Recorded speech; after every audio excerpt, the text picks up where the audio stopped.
నిర్గమాకాండము 23వ అధ్యాయము 25వ వచనం చదువుదామండి. నిర్గమాకాండము 23:25.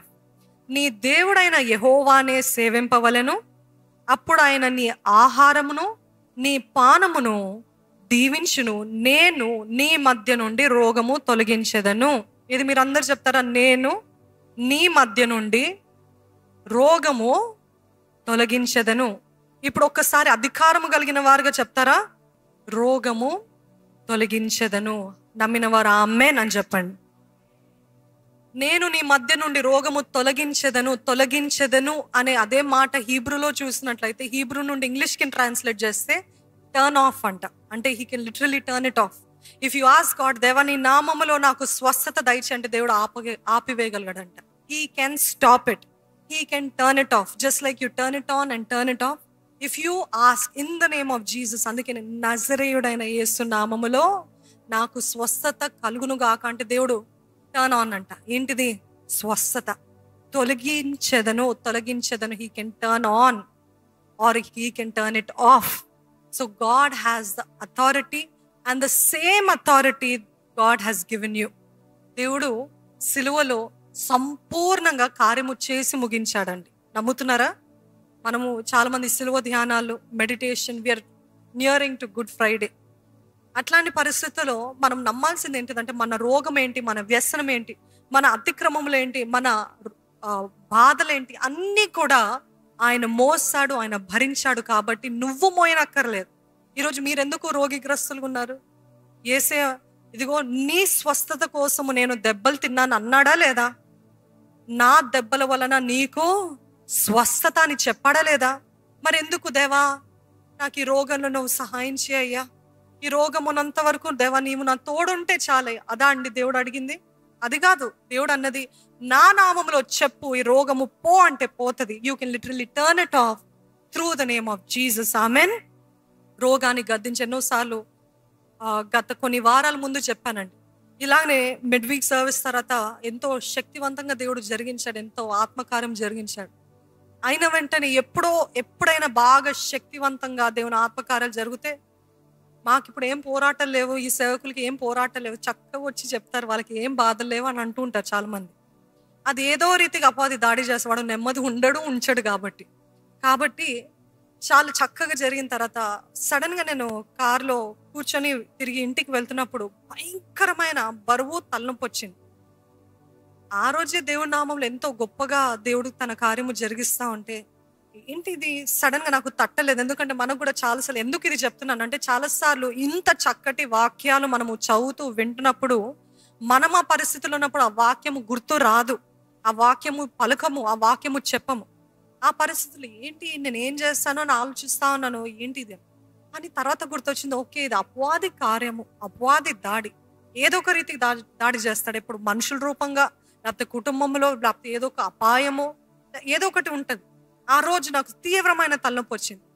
పరిశుద్ధాత్మ దేవుడు నాలో చెప్తున్నాడు, గద్దించు, rebuke it, don't accept it, don't say I will take a tablet, don't say I will bear it, no, గద్దించు అన్నాడు పరిశుద్ధాత్మ దేవుడు. ఆ కారులోని ఆ రాత్రే నేను యేసు నామములో ఈ తలనొప్పిని గద్దిస్తున్నాను, యేసునామములో I rebuke you in the name of Jesus, go out of me అని చెప్పాను. Instant healing. హల్లెలూయా. ఇన్స్టెంట్ గా అండి.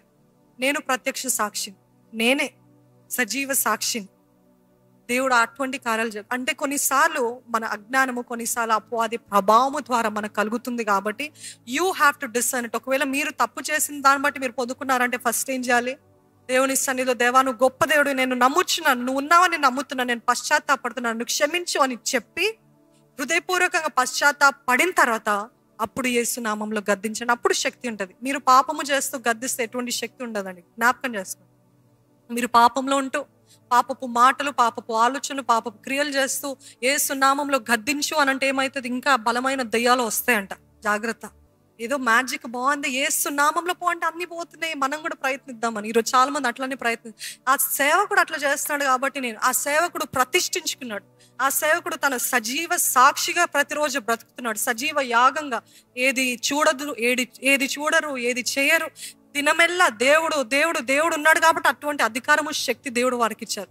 మీరు కూడా సజీవ యాగంగా సమర్పించుకుంటే, రోజు నేను చేయకుండాల్సినవి చేయను, చూడకుండాల్సినవి చూడను, మాట్లాడకుండాల్సినవి మాట్లాడను, దేవుడు వాక్యము తప్ప నేను వేరేది వినను, చూడను అని మీరు ప్రతిష్ఠించుకున్నట్లయితే, సజీవ యాగంగా సమర్పించుకున్నట్లయితే, మీ మాట దెయ్యాలు లోబడవా, వినవా? They will because they know you are living a holy life, exemplary life, చక్కటి జీవితం, పరిశుద్ధమైన జీవితం బ్రతుకుతున్నారు కాబట్టి అవి లోబడాల్సిందే, దారలేదు. కానీ మీరు ఇష్టానుసారంగా బ్రతుకుతూ దేవుని నామంలో గద్దిస్తున్నానంటే ఇంకా భయంకరమైన కాన్సిక్వెన్సెస్ వస్తాయండి.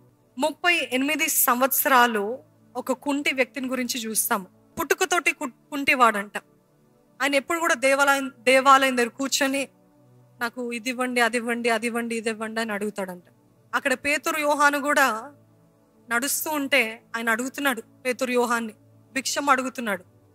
అయితే పేతురు యోహాను వాళ్ళు పరిశుద్ధాత్మ శక్తితోటి నింపబడి, ఈసారి వారు అధికారముతోటి ధైర్యముతోటి మాలో ఉన్న పునరుత్థానుడైన యేసు ఆత్మను బట్టి మేము చేయగలిగిన నమ్మికతో ఏం చేస్తారంట, నా దగ్గర వెండి లేదు, నా దగ్గర బంగారం లేదు, కానీ నా దగ్గర యేసే నామం ఉంది. మీ దగ్గర యేసే నామం ఉన్నట్లయితే యేసు నామముకే జయము కలుగును గాక అని చెప్తారండి. అంతే. ఆ యేసయ్య నామము బట్టి ఏం చేస్తాడంట, నా దగ్గర యేసు నామం ఉంది, ఆ యేసే నామాన్ని బట్టి నువ్వు లెగు అన్న వెంటనే ఆయన కాళ్ళల్లో బలము పొందుకున్నాడంట. హల్లెలూయా. బలము పొందుకున్న వెంటనే ఏం చేస్తాడంట, ఆయన ఆశ్చర్యపోయి గంతులు వేసి పరిగెత్తుతూ దేవుని స్తుతిస్తూ వెళ్ళాడంట. అట్టి గొప్ప కార్యాలు చేయగలిగాడు. ఈరోజు వెండి బంగారాలు కాదు మనల్ని స్వస్థపరిచేది.